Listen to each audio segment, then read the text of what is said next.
만약 인류가 이 지구라는 행성의 탐색을 모두 끝냈다고 생각하신다면 이는 크게 잘못된 생각입니다. 인류가 간신히 조사를 마칠 수 있었던 장소는 지표뿐입니다. 우리에게 해저는 먼 곳에 있는 다른 행성만큼이나 수수께끼로 가득 차 있습니다. 일부 전문가에 따르면 우리가 밝혀낸 해저는 겨우 5%에 불과하다고 하는데요. 더 낙관적인 숫자를 내세우는 사람도 있지만 그래봐야 20% 정도입니다. 그리고 이 두 가지 설은 모두 하나로 정리될 수 있죠. 그것은 바로 지구 표면의 약 4분의 3을 차지하는 바닷속이 믿을 수 없을 정도의 수수께끼로 가득 차 있다는 점입니다. 이번 영상에서는 여러분들께 그런 수수께끼 몇 가지를 알려드리고자 합니다.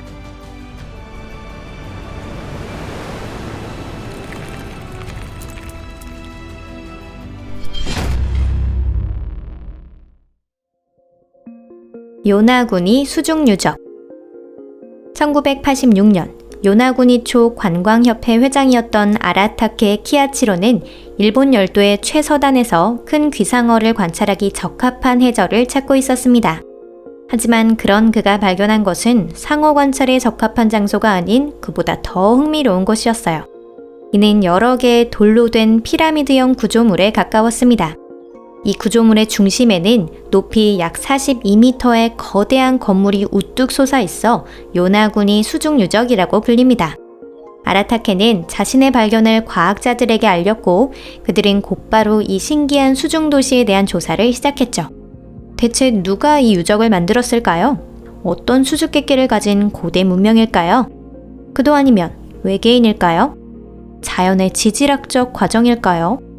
만약 요나구니 섬 앞바다의 수중유적이 사람에 의해 만들어진 것으로 밝혀진다면 이는 동아시아뿐만 아니라 인류 전체 역사에 관한 학자들의 상식을 모두 뒤엎는 일이 될 것입니다.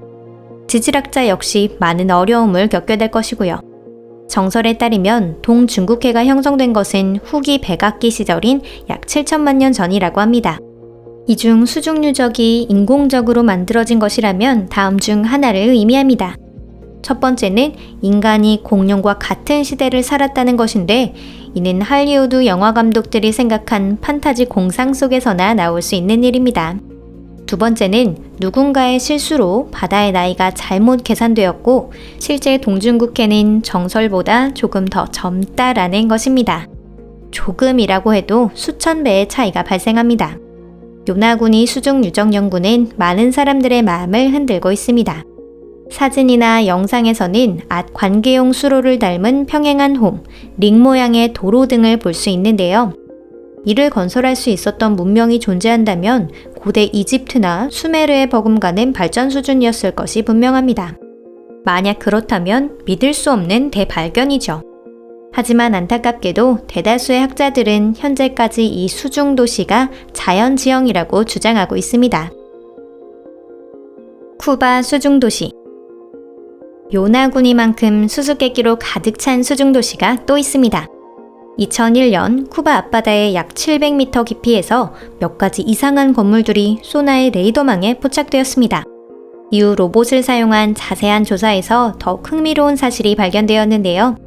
이 건축물은 계단 모양의 피라미드나 링 모양의 구조물 같은 형상을 하고 있었습니다. 쿠바의 수중도시는 요나구니와 마찬가지로 사람의 손으로 건설된 것과 매우 유사했습니다. 하지만 유감스럽게도 이를 조사하기란 매우 어려운 일이었죠.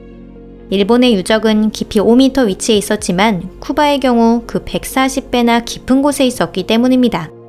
이런 깊이라면 제대로 된 수중 탐색을 하는 것이 무척 어렵고 비용도 많이 들게 되죠. 이런 이유들로 인해 이 피라미드는 앞으로 몇 년간 수수께끼로 남아있을 것입니다. 누가 이런 것을 지었을까요? 고대 사람들일까요? 아니면 자연지형일까요? 여러분의 의견을 댓글로 알려주세요. 미스테리한 수중음. 1997년 남아메리카 남서쪽 앞바다를 조사하던 노아, 미국 해양대기청의 미국인들은 블루프라고 불리는 섬뜩한 저주파음을 기록하게 됩니다.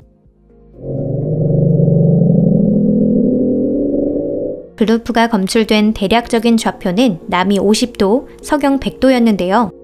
이 해역은 공상소설 작가인 러브크래프트가 그린 르리에라는 가공의 도시가 있던 곳과 일치합니다. 그 좌표는 남위 49도 9분, 서경 126도 43분이었어요. 그리고 이 소리는 정체불명의 생명체가 내는 소리는 아닌 것 같았습니다. 10년 이상의 기나긴 논쟁 끝에 과학자들은 이것이 해저에서 움직이는 빙원 혹은 빙산이 진동하는 소리일 가능성이 높다고 판단했습니다. 물은 소리를 아주 먼 곳까지 전달할 수 있으니 말이죠. 하지만 대부분의 많은 전문가들은 이 설명에 납득하지 않았습니다. 또 1991년 이후 봄과 가을에 정기적으로 기록되고 있는 업스위프, 즉 또 다른 섬뜩한 이 소리의 성질이 무엇인지도 아직 해명되어 있지 않습니다. 업스위프는 마치 구급차의 사이렌 소리나 괴수의 절규처럼 들린다네요.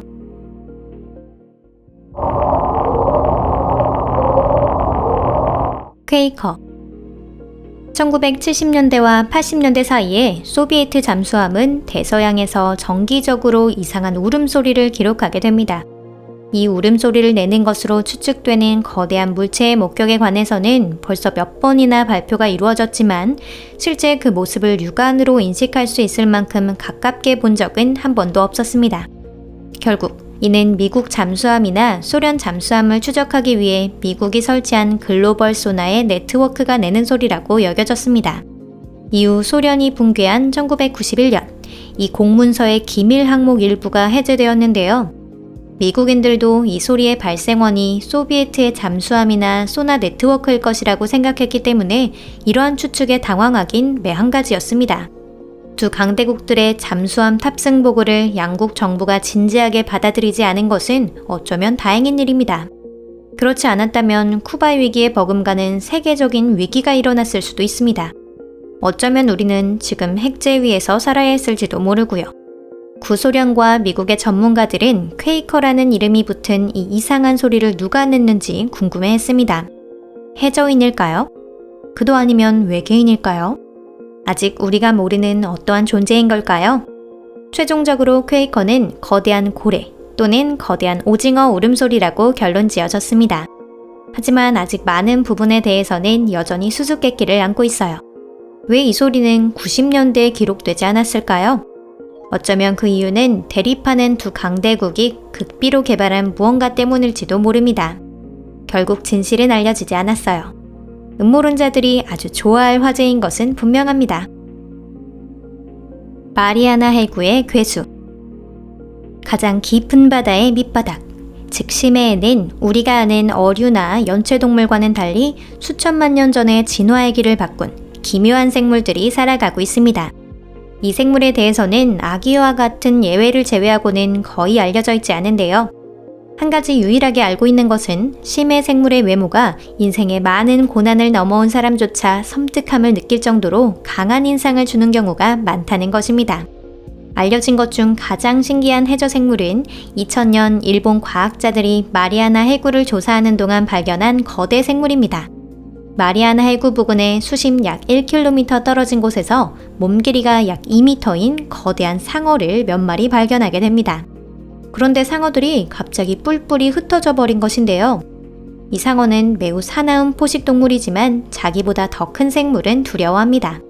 이 심해 괴물의 크기는 과학자들이 촬영한 영상으로는 정확한 판단이 어렵지만 15m 정도로 추측되고 있습니다. 이는 여객열차 차량에 필적하는 크기이지요. 이 괴물은 대체 무엇이었을까요? 그런 깊은 바닷속에서 무엇을 먹고 살아가고 있는 걸까요? 해저 조사에서 이러한 생물과 조우할 확률은 어느 정도이며 잠수함에게는 어느 정도나 위험한 걸까요?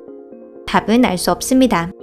이 생물이 카메라에 잡힌 적은 그 후 한 번도 없기 때문이죠. 오늘 영상은 여기까지입니다. 끝까지 시청해주셔서 감사합니다. 우리가 여러분께 소개해드릴 수 있는 바다의 수수께끼는 결코 여기서 끝이 아닙니다. 아직 소개하지 않은 심해 속 미지의 생물은 여전히 많습니다. 만약 여러분께서 이런 주제를 좋아하신다면 또 다른 영상을 만들어 볼게요. 영상이 마음에 드신다면 좋아요와 댓글 꼭 남겨주세요. 그럼 다음 영상에서 뵙겠습니다. 안녕히 계세요.